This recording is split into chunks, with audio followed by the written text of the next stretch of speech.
میرے محترم سامعین، یہ واقعہ ہے بنی اسرائیل کے دو ایماندار آدمیوں کا۔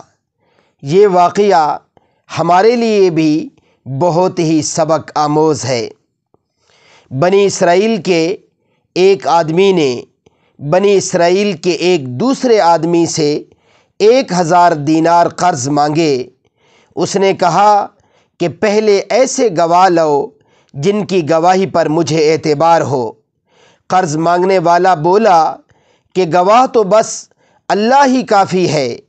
پھر اس نے کہا کہ اچھا کوئی ضامن لاؤ۔ قرض مانگنے والا بولا کہ ضامن بھی اللہ ہی کافی ہے۔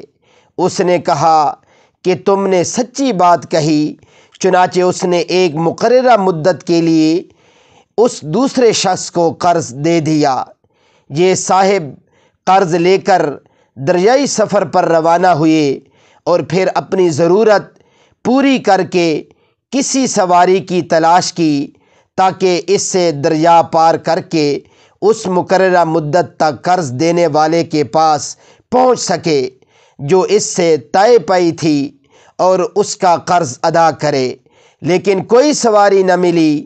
آخر اس نے ایک لکڑی لی اور اس میں سوراخ کیا، پھر 1000 دینار اور ایک خط کہ اس کی طرف سے قرض دینے والے کی طرف یہ دینار بھیجے جا رہے ہیں، اور اس کا منہ بند کر دیا اور اسے دریا پر لے آئے۔ پھر کہا، اے اللہ، تو خوب جانتا ہے کہ میں نے فلاں شخص سے 1000 دینار قرض لیے تھے۔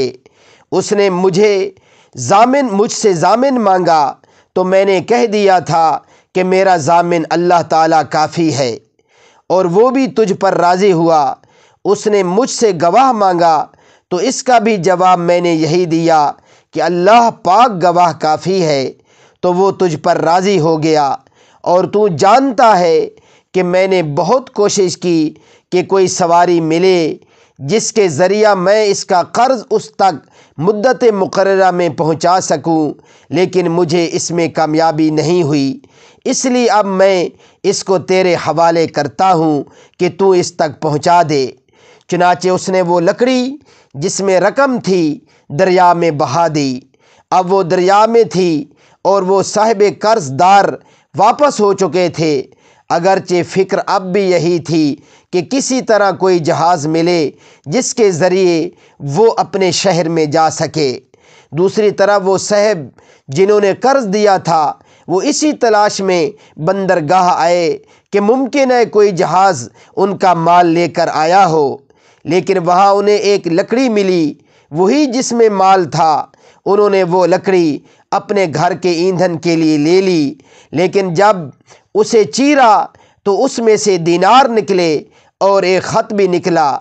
کچھ دنوں بعد جب وہ صاحب شہر آئے تو قرض خواہ کے گھر آئے اور یہ خیال کر کے کہ شاید وہ لکڑی نہ مل سکی ہو، دوبارہ 1000 دینار ان کی خدمت میں پیش کر دیے اور کہا کہ قسم اللہ کی، میں تو برابر اسی کوشش میں رہا کہ کوئی جہاز ملے تو تمہارے پاس تمہارا مال لے کر پہنچوں، لیکن اس دن سے پہلے جب کہ میں یہاں پہنچنے کے لیے سوار ہوا مجھے اپنی کوششوں میں کامیابی نہ ہوئی۔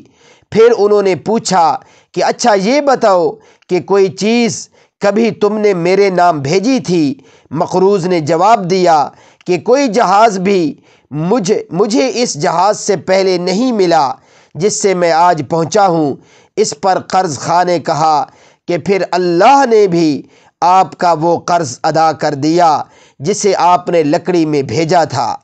چنانچہ وہ صاحب اپنے 1000 دینار لے کر خوش خوش واپس لوٹ گئے۔ صحیح مسلم جلد نمبر 3 حدیث پاک نمبر 2291۔ میرے محترم سامعین، جب بندہ مومن اپنا سب کچھ اللہ کے حوالے کر دیتا ہے تو پھر اللہ رب العزت بھی ناممکن کو ممکن بنا دیتے ہیں اور ہر مشکل میں آسانی کے راستے بنا دیتے ہیں، اور بالآخر مومن کو اپنی منزل مل جاتی ہے۔ اللہ ہمیں بھی عمل کرنے کی توفیق عطا فرمائے۔